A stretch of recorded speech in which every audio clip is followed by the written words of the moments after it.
ګرانو کتونکو الب خان شیرپو ویلفیر فاونډیشن د خپل وس مطابق د دغه بې وسه بې کسه بې څوکه خلکو سره تعاون جاري ساتلی خو د کپړو په مد کې وي او هغه په نورو مدونو کې وي. ګرانو کتونکو خو چېرې ستاسو تعاون را سره روان وي نو انشاءالله د داسې مستحقو خلکو سره مدد جاري ساتو. دې وخت کې چونکې ګراني انتخاب ته رسېدلې ده، ژوند تېرول ډېر ګران دي. هغه زنانه چې کور کې لوریانې وي او ساختنې وفات شوي وي نو د هغوی ته ژوند ډېر ګران وي. همدغه شان دا زنانه هم د دې سیمې سره تعلق ساتي، راغلې ده او د بچو مې کپړې نشته دی. نو ژوند څنګه تېرېږي؟ ژوند دې څنګه تېرېږي؟ او ګټه وټه یې څه ده؟ ګټه وټه مې خاوند مې مړ دی او بچي مې واړه دي او 4 میلیونه دي. د یوې پکې واده تیار دی او اوس چې دی نو واده رانه غواړي او بس مې ورته نه کېږي. بس دغه ژوند دی او تېرېږي. نو ماشومان کور خپل دی؟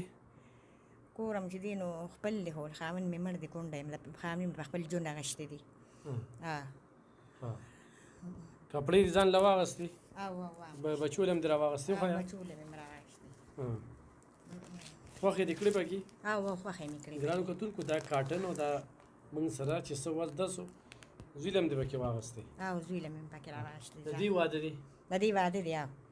د دې واده دی خو بس څه دې ول اغستې؟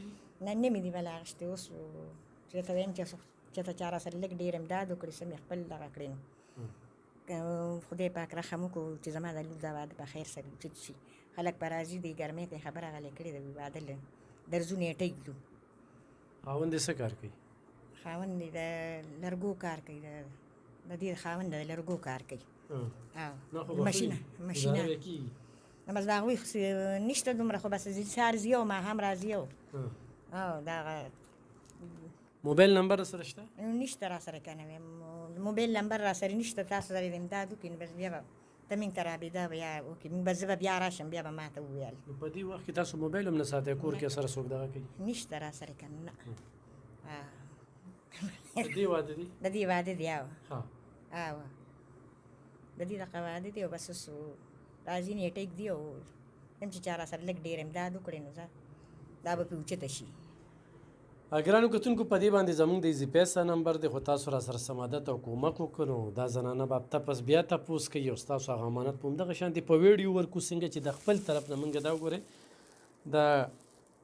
دا وګورئ د تخریق د طرف نه چې کوم دی دې کې لوښي هم دي، دې کې کپړې هم دي، دې کې پیزار هم دي او دې کې چڼې هم دي. دا موږ چې کوم دی نو دا هم ورکړل او دغه کپړې د ځان سره یوړلې پلیټونه دي پکې. نو خو تاسو څه مدد وکړو په دې باندې بره چې کوم زمونږ د ایزي پیسه نمبر دی تاسو خپل کومک وکړئ، خپله بچی وګڼئ، خور وګڼئ، واده کې په دومدام سره چې واده شي دا مور به بیا ستا شکریه ادا کوي، دعاګانې هم درته کوي. هفته پس به بیا راځي خو چا سره وړي زه به دې له داسې په ویډیو ورکړم چې مورې دغه دې پیسې راغلي دا ځان له یا سنبالې که یا پې دې له سامانونه واخله چې بس هغه واده نیټه بیا ورکړي او بس واده وکړي تر هغې نیټه مو ورکوه. صحیح ده؟ الله به خیر کړي. ښه دعاګانې کوه هغه مسافرو ته شتمنو ته کوم خلک چې د خلکو سره کومک کوي الله پاک سره تجارت کوي الله د هغوی له اجر ورکړي. ګرانو کتونکو خو تاسو دې کې موږ سره کومک کوئ.